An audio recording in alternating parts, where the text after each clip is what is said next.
আসসালামু আলাইকুম দর্শক। এই যে এটা হইল গিয়া আমার বাড়ির সামনে বিল, বাড়ির সামনে দিয়ে রাস্তা।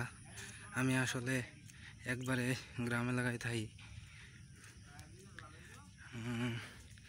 আপনি করে বৃষ্টির পরের পরিবেশটা একটু দেখানোর চেষ্টা করতেছি।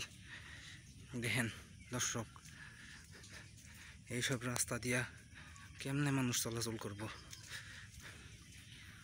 দেখেন বিল, রাস্তার বিলের পানি সমান সমান হয়ে গেছে গা। আর একটু বৃষ্টি আইলে ওমা গো পিছলা খাইয়া পড়তাম লইছিলাম। আচ্ছা যাই হোক দর্শক, আপনারা দেখেন বিলের পানি একবারে প্রায় রাস্তার কাছাকাছি। এই দেখেন, যা বইয়ের ভাষায় যা বলা হয় কানায় কানায় টইটুম্বুর। আসলে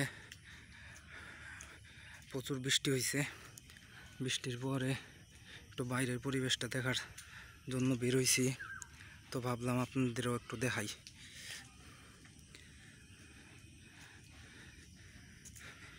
এইসব কাদাযুক্ত রাস্তা, যা আমাদের ভাষায়, আমরা গ্রামের ভাষায় বলি পেকযুক্ত রাস্তা আর কি।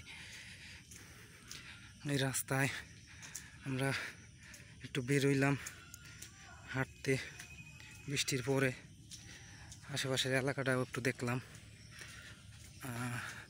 তো আপাতত এখন বাসার সামনে আইসা পড়ছি। তো পরবর্তী ভিডিওতে আপনাদের আরও অন্য কিছু দেখানোর চেষ্টা করব। তো আজকে আপাতত এই পর্যন্তই। আসসালামু আলাইকুম রহমতুল্লাহি ওয়া বারাকাতুহু।